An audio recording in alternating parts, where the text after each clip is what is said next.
Sir आप अक्सर अपनी वीडियोस में अना का बड़ा जिक्र करते हैं। ईगो का। ईगो ही आपके दुश्मन है। ईगो के खिलाफ ईगो से ही मतलब अगर इसको अंडरस्टैंड करो या आप जितने भी लेबल्स आपने रखे हुए हैं तराशे हुए हैं, नाम, आपकी फैमिली, आपका रिलीजन, सारे मिलके आपको अना बनाते हैं।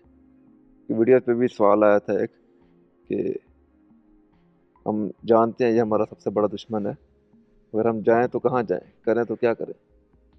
हाँ हाँ हाँ। साय का आप क्या करते हैं? मैंने ईगो आपका साया है, आपकी एग्जिस्टेंस, जिसे हम हस्ती कहते हैं, रियल यू कहते हैं, वो है। जैसे बॉडी होती है तो ही उसका साया होता है ना। लेकिन साया नजर तो आ रहा है, आवाज की जद में तो आ रहा है ना, ये साया है, आंख देख पा रही है। जिस तरह आप साया का कुछ नहीं बिगाड़ सकते ना, इसका भी कुछ नहीं बिगाड़ सकते। जिस तरह साय से आप भागते नहीं है, इससे भी भागने की कोई जरूरत नहीं। एक रोल है, आप प्ले कर रहे हैं। सुबह उठे, बच्चों की ज़रूरतें हैं पूरी की, पेरेंटहुड का रोल निभा लिया। ऑफिस में गए, कोलीग का, बॉस का, एम्प्लॉय का, एम्प्लॉयर का रोल निभा लिया। जब आप पलटते हैं वो रोल खत्म हो गया। एक मलगजा अंधेरा हो, थोड़ी सी रोशनी हो, एक रस्सी पड़ी हो, आपको सांप नजर आ रही हो और आप डर के कोने में छुपे बैठे हैं। सांप, सांप है। सारी रात इसी तरह डरते, कांपते, पसीना बहाते, अंदर से चीखते गुजर गई। सुबह सुबह थोड़ी थोड़ी रोशनी आई तो आपने देखा है तो रस्सी है। अब आप क्या करेंगे? जान लिया कि रस्सी है, जान लिया कि ईगो है, जान लिया कि दुश्मन है, जान लिया कि फेक है। What next? अब रस्सी के साथ क्या करेंगे? अब लड़ेंगे, डरेंगे, रोएंगे, सारी रात कांपेंगे? नहीं। अगर ये जान लिया तो मसला हल हो गया। टाइम एंड स्पेस का एक खेल है जो ईगो की शक्ल में इस जमीन पर हो रहा है। अगर ये जान लिया तो खेलो, उस खेल को अगर खेलो कि डिटैच होकर खेलते रहो। जिस तरह से आप बात करते हैं करने में तो बड़ा इजी लगता है, अगर इतनी इजी होता है ये तो इंसानों के साथ हो ना जाता, मतलब फिर उसको अंडरस्टैंडिंग लेवल हो उसको ना जाता। फिर उसको रियलिटी समझो, फिर उस साय को हकीकत समझो, फिर उस साय को जियो, पूरे तरीके से जियो। किसी नौकरी में हो, ऐसे डूबो कि उस नौकरी में उस जैसा प्रोफेशनल कोई ना हो। ग्राफिक डिज़ाइनर हो, ऐसे ग्राफिक डिज़ाइनर बनो कि उससे अच्छी वीडियो बनाने वाला कोई ना हो। सिविल इंजीनियर हो, सॉफ्टवेयर इंजीनियर हो, डॉक्टर हो, ऐसे बन जाओ कि मुकाबले में बस आप पीक पीक आपके सामने रहे, पूरा उसको जियो। वो भी तो पूरा नहीं जीते ना फिर। ये कहना आसान नहीं। आप हर तरफ से रास्ते बचा के नहीं चल सकते। आपने खुद कहा है कि मान लिया कि आप ठीक कहते हो, तो मैंने कहा एक अंडरस्टैंडिंग है आपके पास आ गई, रस्सी साबित हो गई कि सांप नहीं है, ये रस्सी है। अब सवाल बनता कहाँ है? फिर आप उससे डरो, इतना डरो, इतना डरो, इतना डरो, इतना डरो कि डर ही खत्म हो जाए। फिर डरने से डर खत्म हो जाता लाजमी बात है। अगर आप एक रस्सी को सांप समझ के बैठे हुए हैं और डर रहे हैं और सूरज नहीं निकला और तीसरी रात है और चौथी रात है और आप भूख प्यास और दूसरी चीज़ों से मरने वाले हो गए हैं, तो अब क्या करोगे? अच्छा यार, सांप है तो देखी जाएगी, मैं फेस करूंगा इसे। फेस करेंगे, दो ही चीज़ें होंगी, या वो रस्सी साबित हो जाएगी, खत्म, कहानी उधर ही, या फिर आप उसे जीत जाएंगे, हार जाएंगे, कुछ होगा। इनफ इज इनफ कहेंगे आखिर ना आप एक टाइम पे आके। नहीं। इस तो सेंस में तो आप उसका ये भी मतलब बात ये करते है हैं। कि जब आप कहते हो ना कि आप कहने में तो ये आसान है, भैया आपने कहा है कि आप ये समझ गए, करें क्या? मैंने कहा क्या करने की जरूरत है? साया है, क्यों लड़ते हैं उसके साथ? लड़ लड़के तो आपने ईगो बनाई है। क्या उसको जीना छोड़ दें? कतई नहीं। जिंदगी के स्टेज पर आप मौजूद हो, कोई ना कोई रोल प्ले करना पड़ेगा, ये डेथ तक करो। मतलब चलता रहेगा। बिल्कुल चलता रहेगा। जब तक माइंड और बॉडी आपके पास है, ये सारा कुछ चलेगा। लेकिन ये सारे की सारी सिचुएशंस मौजूद हैं, कुछ को इफेक्ट करती हैं, कुछ को नहीं करती। इसका मतलब क्या हुआ कि मैन टू मैन फर्क जो है वो क्या बता रहा है कि सिचुएशन की वजह से नहीं है, बंदूक की वजह से, सिचुएशन की वजह से हो, तो एक चीज जो एक बंदे को डरा रही है वो हर एक को डराए।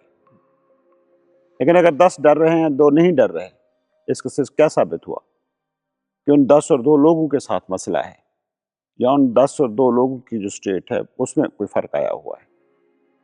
आपने पूछा है कि एक बंदा ये कह रहा है कि जी मुझे समझ आ गई, ये ईगो फेक है, ये अजाब है, ये अजियत है, ये हमने खुद क्रिएट की है, ये नॉन रियल है, ये सारा कुछ समझ आ गया। उसके बाद सवाल ही नहीं बनता।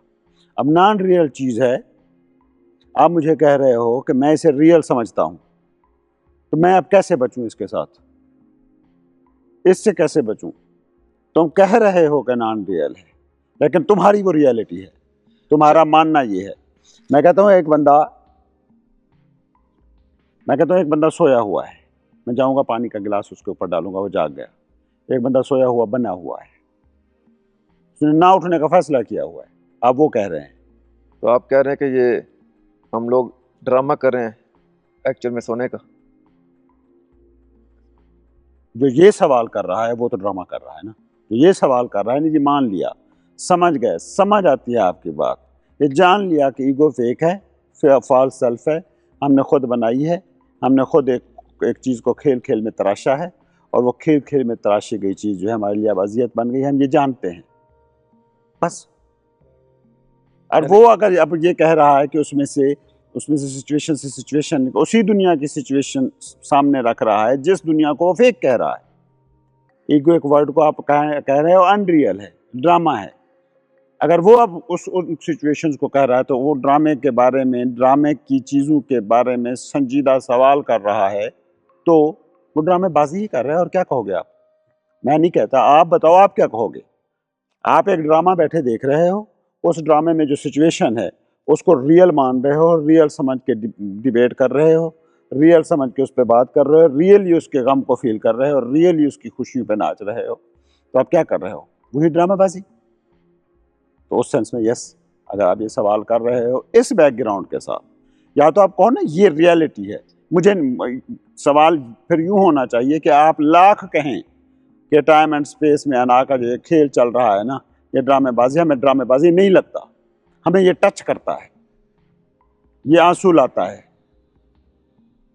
हमारे लिए ये अनरियल नहीं है, ये है जिंदा हकीकत के तौर पर मौजूद है, हम रोज़ कर्ब अजियत को सह रहे हैं। फिर इस तरह सवाल करें ना, फिर और तरीके से जवाब होगा, लाजमी सी बात, फिर हम उसी अंडरस्टैंडिंग की तरफ जाएंगे। तो आप ये कह रहे हैं कि जिसने एक्चुअल में सच में ये चीज़ जान ली है उसके लिए सवाल मिट जाता है? बिल्कुल मिट जाते हैं, नहीं मिटे तो नहीं जानी। फिर वो बातें कर रहा है, बस बातें कर रहा है, और आप बातों के लिए ही बातें कर रहे हैं। वो और से देखें आप, चलो एक सेंस में मान लिया कि ये ज़रा संजीदा बातें हैं, रूहानी बातें हैं, डीप बातें हैं, गहरी बातें हैं, जो नहीं हैं मेरे मुताबिक। लेकिन जो आप रूटीन में बातें कर रहे हैं, उनकी नेचर को कभी परखिए तो सही। जो लड़के, कॉलेज के लड़के ग्राउंड में बैठे बातें कर रहे हैं, वो क्या कर रहे हैं? थड़ों पे जो बाबे बैठे हुए बातें कर रहे हैं, वो क्या बातें कर रहे हैं? कि कभी आपको नहीं लगता कि ये लायानी बातें हैं? एक फैमिली के पूरे स्ट्रक्चर को गौर से तो देखें। पाकिस्तान, इंडिया जैसे माशरे में एक मिडिल क्लास फैमिली सुबह उठ कर नाश्ता बनाती है, नाश्ता खा के बैठते हैं, और फिर ये डिबेट चलती है, ख़वातीन आपस में, ख़वातीन मर्द में सो के ये बातें करते हैं दोपहर को क्या पकाना है। दोपहर इसमें डिबेट चलती रहती है दोपहर के खाने तक, फिर दोपहर का खाना खा लेते हैं, फिर शाम के खाने की बातें। आपको नहीं लगता कि लायानी बातें हैं? आपको नहीं लगता कि एक 8 साल 10 साल का बच्चा जो बातें कर रहा है, वो एक 20 साल के नौजवान को लायानी बातें लग रही हैं, जबकि वही 20 साल का नौजवान 8 साल की उम्र में वो बातें कर रहा था, और वो जो 8 साल वाला बच्चा है वो इन बातों को बकवास कह रहा है जो बड़े बैठे कर रहे हैं। तो इस सेंस में तो जितनी भी बातें वो सारी की सारी लाजानी, सारी लाजानी। मैं कह रहा हूँ XYZ बातों के जरिए से पहुंच जाओगे नहीं, लेकिन हेल्प बन सकती है, बिल्कुल बन सकती है, ठोकर हेल्प बन सकती है। जब आप कहते हैं पहुंच जाओगे, इससे आपकी क्या मुराद है? पहुंच जाओ का मतलब है कि इस समझ तक पहुंच जाओगे कि एक मैं हूं किरदार, और एक मैं रियल हूं अदाकार। किरदार मुझे मिलते हैं, मुझसे छिनते हैं। मुझे एक बड़ा बिजनेस मिल गया, अमीर आदमी का किरदार, मेरा बिजनेस डूब गया, मैंने कोशिश की, 1 साल तक बहाल नहीं हुआ, 1 साल में वो टूट गई कंडीशनिंग, अमीर आदमी की। किरदार मिल गया गरीब आदमी का, मेरा बच्चा पैदा हुआ, किरदार मिल गया पेरेंट का। शादी हुई, अच्छा जी, बेबी का बच्चे की किरदार। शादी हो गई, उसका बच्चा हो गया, दादे का किरदार मिल गया। ये तो आपने फिर पकड़ लिया ना उम्र भर के लिए, वो आपका मसला है, वो इस खेल का मसला नहीं है। यानी कि वो रोल्स बाहर की दुनिया में चेंज होते जा रहे हैं। आप किसके साथ अपने आप को आइडेंटिफाई करोगे? उस अदाकार के साथ जो रोल बदल रहा है, या उस रोल के साथ जो आप अदा कर रहे हो? आप क्या करते हो बतौर ईगो? ईगो कैरेक्टर के साथ अटैच करती है। मतलब एक 10 साल का बच्चा जो हरकतें कर रहा है, उसे आप सारी दुनिया मिलकर कह रही है बकवास है, ये बच्चों का खेल खेल है। लेकिन जब वो बच्चा वो हरकतें कर रहा है, तो क्या वो उनको नॉन सीरियस ले रहा है? कतई नहीं। उसके लिए वो सारी 18 साल की उम्र में जो चीज़ आपने तारी कर रखी है खुद पे, वो सीरियस किरदार के साथ एक हो गए। ये समझ पैदा हो सकती है, वो बातों के जरिए से भी हो सकती है। हो सकता है आप यही बातें सुनते हुए इस पर पॉन्डर ओवर करना शुरू कर दें, गौर करना शुरू कर दें, तो आपको बात तो समझ में आ गई है। बात समझ में आने वाली तो है।